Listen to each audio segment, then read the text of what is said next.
اے آمینہ کے چاند مدینہ بلائیے.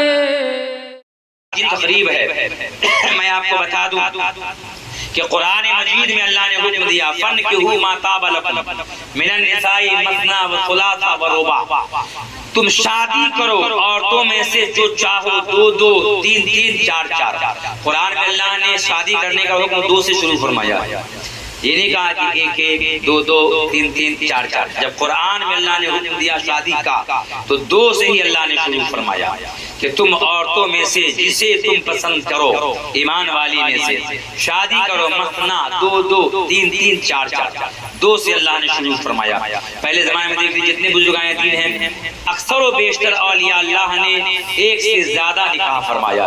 غوث اعظم نے 4 شادیاں کی، یکے بعد دیگر. غوث اعظم نے 4 شادیاں. اگر زیادہ شادی کرنا گناہ ہوتا، غلط ہوتا، تو کیا اللہ کے چہیتے بندے لوگ 4 شادی کرتے؟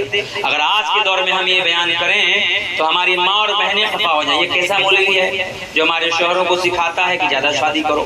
حالانکہ یہاں سکھانے کی بات نہیں ہے. آپ قرآن کی تعلیم کو صحیح طریقے سے سمجھیے. 4 کا اللہ نے حکم دیا ہے تو آگے کیا جملہ ہے اس پہ بھی آپ کو غور کرنا پڑے گا. ریاض بھائی یہ بھی غور کیجئے کہ سیدھے 4 کا حکم نہیں دے دیا گیا ہے. فرمایا اللہ نے 2 2 کرو، 3 3 کرو، 4 4 کرو. اگر تم آپس میں انصاف کر سکو، اگر تم انصاف نہ کر سکو، چاروں میں دونوں میں برابر کا حق نہ دے سکو تو فرمایا الا واحدہ، اگر ایسا نہ کر سکو تو ایک ہی نکاح کرو.